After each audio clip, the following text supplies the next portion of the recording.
Hello friends, welcome to all of you to our channel Basics of Physics. Myself Professor Ravikiran Latte. I welcome you all for today's lecture on the topic hydrogen atom. In our today's lecture we will be discussing qualitative quantum mechanical solution of Schrodinger equation and which results into the three quantum numbers with the corresponding energy eigenvalues. So let us start with our today's session with the topic. Before actually starting with the today's topic, let me recap our previous lecture. In our previous lecture, we have discussed the various atomic models which was proposed by the various scientists such as John Dalton, J.J. Thomson, Rutherford, Niels Bohr. And in today's session, we'll be discussing a quantum mechanical model of an hydrogen atom which was proposed by the Erwin Schrödinger. So let us start. First of all, we will see what is hydrogen atom and what is the potential which is experienced by an electron which is inside a hydrogen atom. All of us have studied in our earlier lecture from Neil Bohr's planetary atomic model that Bohr proposed that an electron is there whose mass is m, which is revolving around the nucleus. Okay, and nucleus is at a steady position which is quite heavy as compared to the mass of the electron. Now here in this case we will be discussing today a quantum mechanical model which was proposed by the Erwin Schrödinger. Erwin Schrödinger proposed that instead of a Neil Bohr model, he proposed that electron are not revolving around the nucleus in a circular orbit, but you can have a probability of finding the electron around the nucleus. So it is uniformly charged pair, you can imagine, around the nucleus which is positively charged. So here in this case, in order to write down a potential, we'll consider that electron mass is small m and the nucleus has a mass capital M. All of us know that in case of an hydrogen atom there is only one proton and one electron is there. Hydrogen atom does not have a neutron in it. Okay, so it's a two body problem if you consider from that point of view. And in order to reduce that two body problem into single body problem, we can use the concept of reduced mass. So in order to use the concept of reduced mass, we can use this formula 1 upon mu, it is equal to 1 upon m plus 1 upon m, where mu is the reduced mass of the total system which consists of an electron and proton. So we can further simplify this. 1 upon mu is equal to m capital M plus small m divided by m into capital M. From this one we can find out the value of mu, which will be small m, that is the mass of electron into the mass of the nucleus, divided by m plus capital M. In this case we know that the mass of the proton is very much higher as compared to the mass of electron. If you consider this ratio, it will approximately equal to the mass of electron. Okay, now we will talk about the potential experienced by this electron which is around this nucleus. Okay, mass of the Coulomb potential which is experienced by this electron of mass small m which is around the nucleus of mass capital M. So it's from electrodynamic point of view, if you consider, it's a proton which is positively charged and electron which is negatively charged. So net electrostatic, attractive electrostatic force will be there between the proton and the electron. Now what is that due to this force, a potential will be developed between the electron and proton, under which this electron it is there inside a hydrogen atom. This potential, it is given by minus Ze square upon 4 pi epsilon 0 under root x square plus y square plus z square. That is nothing but under root x square plus y square plus z square. It is nothing but it is a distance of a electron from the nucleus. In this case, here I have assumed that it's a problem of 3 degree of freedom.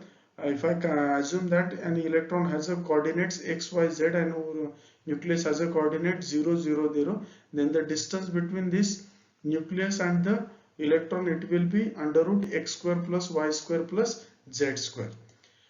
Further, instead of this writing this, let us assume that this the distance between the nucleus and the electron is nothing but the radius of this sphere. So instead of this we can substitute this. We'll be requiring this equation in the latter slide of our presentation. So there we will discuss what is this R. Now, before proceeding further, we will consider what is Schrodinger equation. All of us know that in order to get a quantum mechanical solution, we need to solve a time independent Schrodinger equation for the given potential. In this case, the potential for hydrogen atom is the Coulomb potential, and this Schrodinger equation can be solved with the help of technique of separation of variables. Okay, so it is a standard technique or method to solve the Schrodinger equation. Now, what is this Schrodinger equation? Schrodinger equation is minus h cross square upon 2m del square psi of xyz plus v psi of xyz is equal to e psi of xyz. In this case, del square, which is nothing but the Laplacian operator in the Cartesian coordinate system, and this psi of xyz, it is nothing but a product of three functions, psi 1 of x, psi 2 of y, and psi 3 of z. Each equation involving one coordinate, and then standard procedure may be applied to these equations. However, the separation of variables cannot be carried out when rectangular coordinates are employed, because Coulomb potential itself is a function of three coordinates x, y, and z. The Coulomb potential, which we have just seen, it's a function of three variables x, y, and z. So separation of variables, this method cannot be applied to this one, because you cannot separate this potential in terms of three variables. Okay, so that is a limitation while you are solving this time independent Schrodinger equation in a Cartesian coordinate system. So in order to remove this problem, what we have done, what people generally do, instead of writing a Schrodinger equation in a Cartesian or rectangular coordinate system, they write it in terms of a spherical polar coordinate system, because for a hydrogen atom, the potential, it is a spherically symmetric potential. Now, what is this Cartesian polar coordinates? These are nothing but the similar to x, y, and z. These are the r, theta, phi coordinates. What is this r, theta, phi and coordinates? If you imagine a sphere, let us say point P is on the sphere, then distance of a point P from the sphere, that will be a r, and the angle made by the vertical z axis with the position vector OP, that is nothing but your angle theta.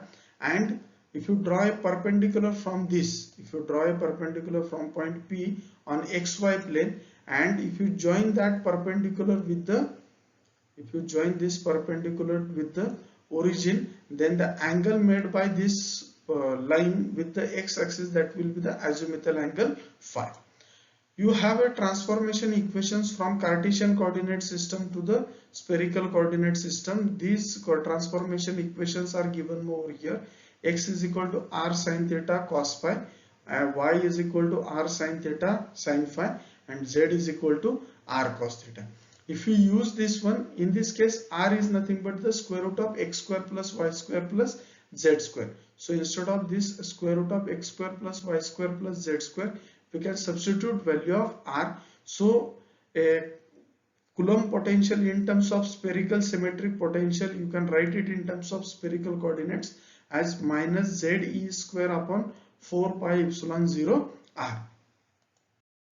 Now what we will do, we will try to write the Schrodinger equation in terms of a spherical polar coordinate system. All of us know that the Laplacian operator in Cartesian coordinate system, it is written as deba 2 by deba x square plus deba 2 by deba y square plus deba 2 by deba z square. The same Laplacian operator in spherical polar coordinate system, it can be written in this fashion. Now we have to convert this Laplacian, this Schrodinger equation from spherical coordinate system to the spherical polar coordinate system. We have to write down this equation in spherical polar coordinate system. This can be written with the help of the use of this Laplacian in spherical polar coordinate system. So I have just written this one, minus h cross square upon 2m as it is over here, minus h cross square upon 2m as it is over here. Then this del square, it has been written in this square bracket from this point to this point. This del square, it has been written. Now this psi of xyz, it will be written in terms of r theta and phi. Now instead of xyz, we will be using r theta phi. So psi, it has been written in terms of r theta phi, plus v of psi of xyz, it will be written as v of psi of r theta phi, and e psi of xyz, it is written in terms of e psi r theta phi. Now the change of coordinates now will allow us to find the solution to the Schrodinger equation in terms of r theta phi. So we can write down psi of r theta phi in terms of three independent variables, that is r of r, capital theta of theta, and capital phi of small phi. Okay, and we have to show that the solution psi of r theta phi to the Schrodinger equation, it splits into three coordinates or three functions, that is r of r, theta of theta, and phi of phi. How we will be doing this one, we will see it in the next slide. We will be showing this by substitution of psi of r theta phi in terms of the product of three functions, that is r of r, theta of theta, phi of theta, phi of phi in Schrodinger equation. If you substitute this one in the Schrodinger equation instead of psi of r theta, now what we will be doing is that instead of psi of r theta, I will be just writing r of r, theta of theta, phi of phi. Same I had done for the v term, and the same I had done for the this psi term as well on the right hand side. Now what we will do in the next step, this r of r, theta of theta, we will go give inside the bracket. Now if I am giving it inside the bracket, so this r will go inside this one, so it will be deba r of r, theta of theta, phi of phi.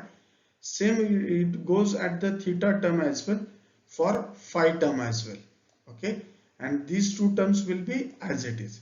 Now carrying out this partial differentiation, now see, in the first term it is a derivative with respect to r, in the second term it is the partial differentiation with respect to theta, in the third term it is a partial differentiation with the phi.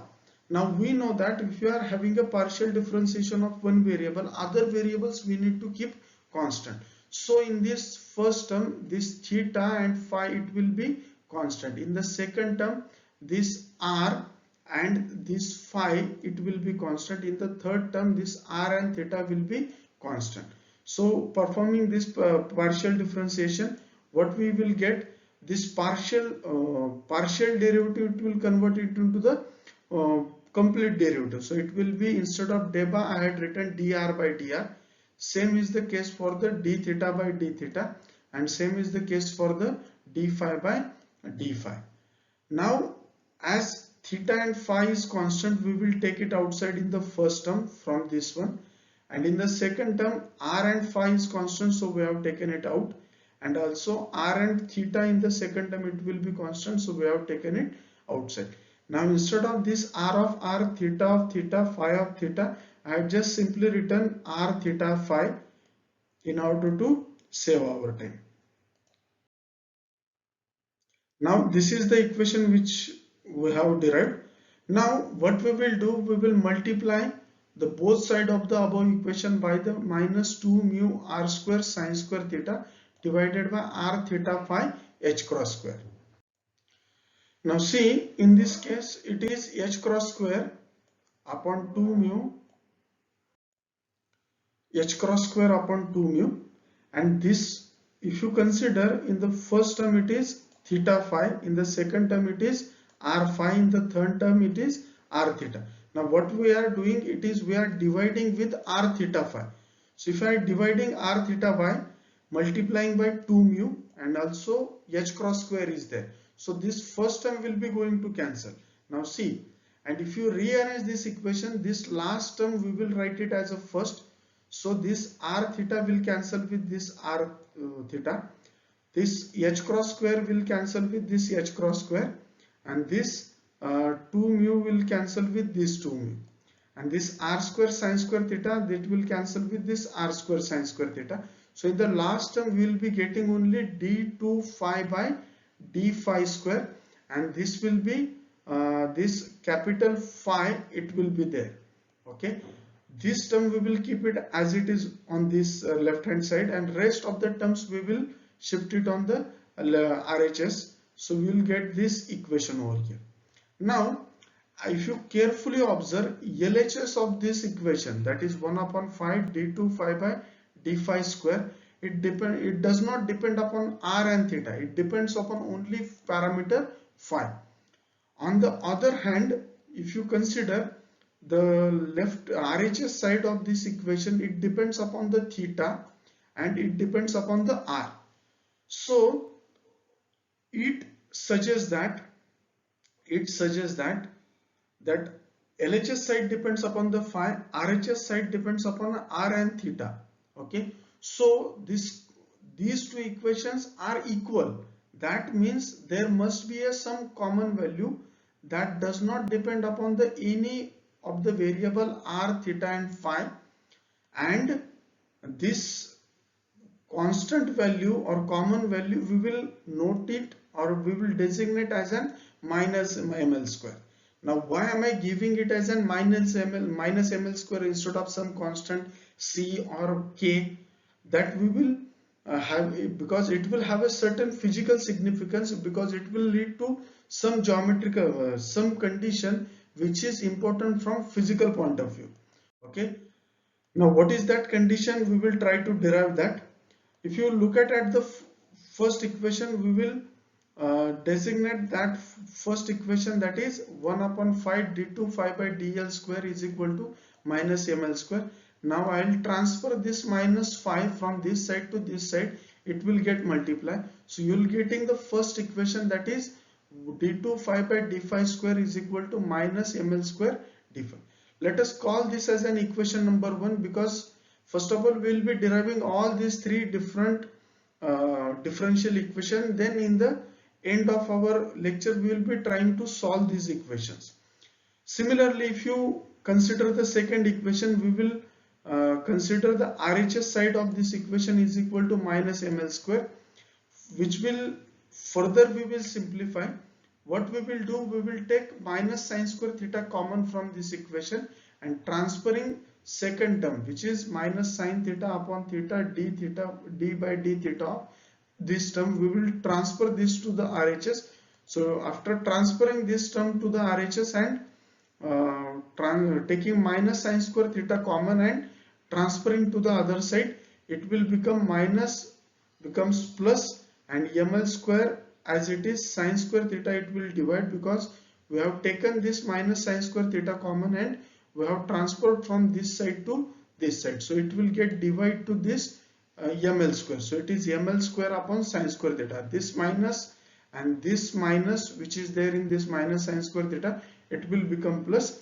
This minus term, when it will transfer from this side to this side, it will become plus, but the term which we have taken on this side, it is minus sine square theta, so it will be again negative. So it is 1 upon theta sine theta d by d theta of sine theta into d theta by d theta. In this case you might ask me the question, sir, why we are taking minus sine square theta common, not other terms? This we are doing in order to separate theta part on the one side and the r part on the other side. So if you consider in this equation, the above equation,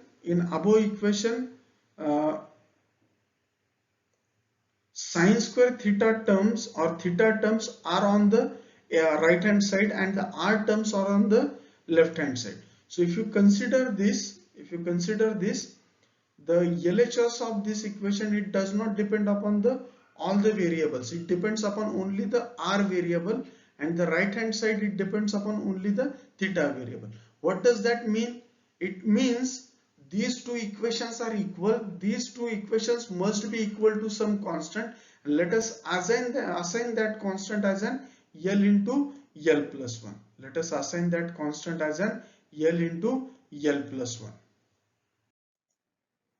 Now, if you assign this constant as an L into L plus 1, we will get the first equation, ml square upon sine square theta minus 1 upon theta sine theta d by d theta of sine theta d theta by d theta is equal to L into L plus 1.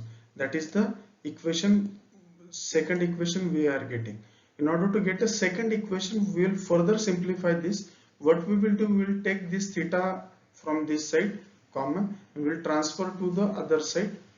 Okay, so from this one we can get minus 1 upon sine theta d by d theta sine theta into d theta by d theta plus ml square theta upon sine square theta. What I have done, this second term I had written as a first term I had written as a second, and I have multiply both side by this capital theta. So this capital theta, it has cancelled in the second term. Okay, so this sine theta term does not have this theta.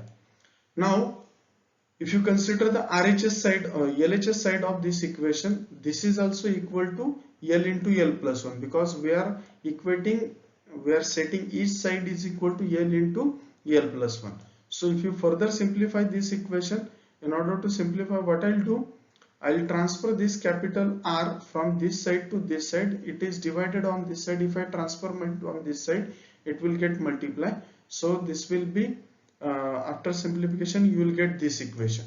Okay, and this equation we will call it as an equation number 3. Now what we will do, we will try to find out the equation of all these 3 equations.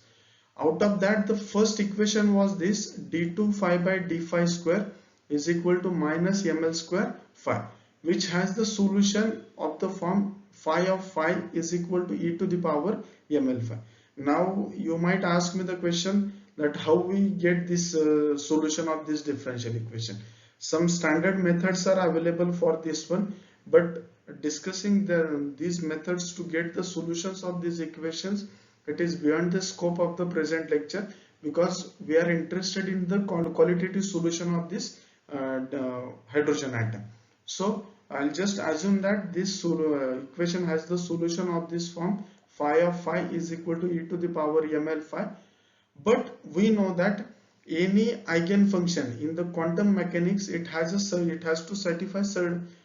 satisfy the certain conditions. What are those certain conditions? Out of that, the first condition is that the eigenfunction must be single value. If you have more than 2 points which are the same points, at those same points your eigenvalue function must have a same value. So it must be single valued function. And we know that for an azimuthal angle, that is phi. What is phi? It is the angle made by the line joining the perpendicular perpendicular drawn and the origin. So this is the angle phi. If you rotate this point in this fashion, then this angle, it will move from 0 to 2 pi. So this phi can take values from 0 to 2 pi, and phi is equal to 0 and phi is equal to 2 pi. Both are equal. These two values are actually the same values, or these are the same values or same angles. So phi of 0 must be equal to phi of 2 pi. So your wave function capital phi at phi is equal to 0 and phi is equal to 2 pi must have the same value. Now if I substitute this value of phi in the solution of this first equation, then I'll get e to the power ml 0, because phi is equal to 0 in this equation. So I am substituting phi is equal to 0, and for the second, e to the power I ml 2 pi, because for the second equation m phi is equal to 2 pi. We know that e to the power ml phi ml 0, it will be 1. And if you write down this e to the power ml 2 pi, it will be cos 2 ml pi I sin 2 ml pi. We have just used a de Moivre's theorem for this one in order to write down the value of e to the power 2 ml pi. Now if you further simplify this, we will get the condition, this condition is satisfied only if the absolute values of ml has the following values, that is ml is equal to 0, 1, 2 and 3 and so on. So we can say that the acceptable solution to the first equation of the hydrogen atom, which is a phi part, it has the solution phi of ml is equal to e to the power ml phi only if ml has the values 0, 1, 2, 3 and so. Okay, so it is a mod of ml that are having these values.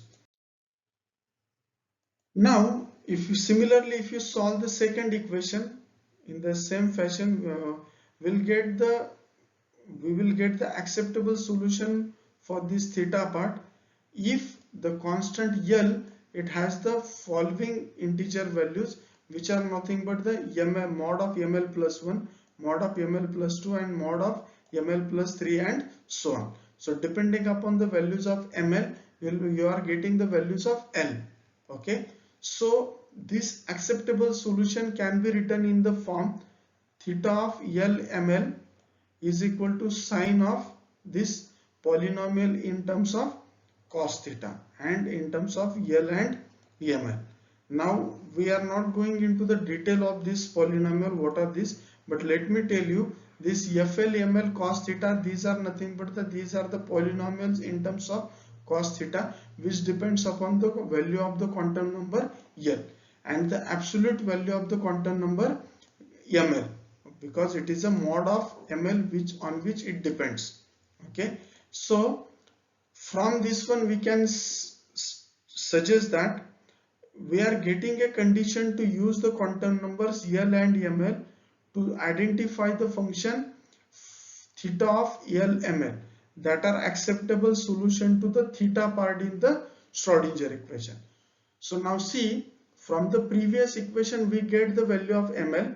In this equation we have get the condition that some solution it is there which depends upon the L and ml. So for two solutions where we get two conditions.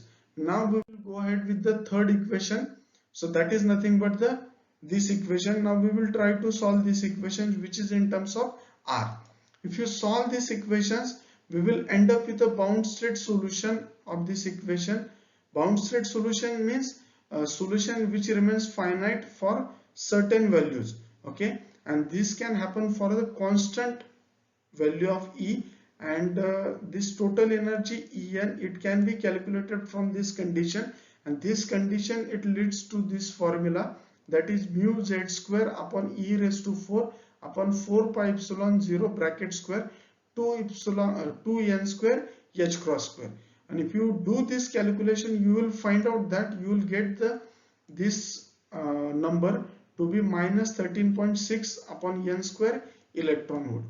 Now in this expression, if you see this expression, the total energy of the system depends upon the quantum number n, that is the one of the integer which is related to the small l which we have used in the second and third equation, that is in this equation. So this n, it has the condition that is n is equal to L plus 1, L plus 2, L plus 3 and so on. So we can say that the acceptable solutions are mostly conveniently written as in this fashion: RNLR as e to the power minus ZR upon n a naught, ZR upon a naught to the power L, and GNL which is a function of ZR upon n a naught. Now this, what is this a naught? It is a parameter which we call it as an Bohr's radius, ground state Bohr's radius. We will be calculating that value, and this GNL are nothing but these are the polynomials in terms of ZR upon n a naught. These polynomials, these are discussed in some other lectures of our regular sessions. Presently this discussion of these polynomials, it is the out of scope of the present lecture. It is not in the scope of the present lecture, so we will not go into the detail of this one. So from this equation, what we I need to tell you is that both these quantum numbers, that is n and l, are required to identify different functions of r, n, l, r that are acceptable solution to the third part of the Schrodinger equation, that is nothing but the r. So now if you consider from this one the allowed energies, that is the total energy, it depends upon the quantum number n only, because this, we know that as you move away from the nucleus, it is just the quantum number which is changing. So as you move away from the quantum number, your energy depends upon the principal quantum number only, in case of hydrogen atom only. Okay, now if you see this energy of an hydrogen atom, which was derived by this Schrodinger, it has the formula, this one. So this energy is coming out to be minus 13.6 upon n square. If you calculate this energy for the various principal quantum number, that is n is equal to 1, it will come out to be minus 13.6. For second quantum number, it will be minus 13.6 divided by 2 square. So it will be minus 13.6 divided by 4 is equal to minus 3.39 electron volt. If you similarly calculate the energy for the third principal quantum number, that will come out to be 1.51 electron volt. Similarly for the fourth quantum number, it will come out to be 0.85 electron volt. Based on this one, if you draw a energy level diagram for a hydrogen atom with the Coulomb potential with these different energy eigenvalues, you can get the first energy eigenvalue, that is minus 13.6, second energy eigenvalue, that is minus 3.39, third energy eigenvalue, that is minus 1.51, and the fourth energy eigenvalue, that will be 0.85. If you move in this the upward direction till n moves to infinity, that is a classical limit. Okay, classical limit, you will end up with a classical region. Okay, as your n increases from n is equal to 1 to n is equal to infinity, and you will get a Clasinum continuum region. From what you can say from this one is that quantum mechanical results lead to the classical results as you move, as you increase the value of n. Okay, as you increase the value of n. So from this one we can conclude that Schrodinger equations applied to the one electron atom successfully predicts the energy, allowed energy eigenvalues of the bound state problem of an hydrogen atom, and it gives the energy eigenvalue, that is nothing but the minus 13.6 upon n square in terms of electron volt. If you compare this model with the Bohr's model, from the Bohr's model also in our previous lecture we had seen, we have calculated this energy, it was coming out to be minus 13.6 upon n square electron volt. Now if you compare these two results, we can find out that all these results by these two different models, that is a semi-classical model and the quantum mechanical model, both these results are in agreement with each other, and these results are in excellent agreement the observed experimental results as well. Okay, so that was the breakthrough in the quantum mechanics, that quantum mechanics, when it was first applied to the hydrogen atom, it successfully explained the experimental result which was experimentally observed by the various people. Okay, that's it for the today's session. I hope you people have understood the today's session. If you have any doubts, you can comment in our comment section of the video. I request all of you to please like the video and please subscribe our channel if you have not subscribed. That's it for the today's session. We'll stop here for today's lecture. Thank you.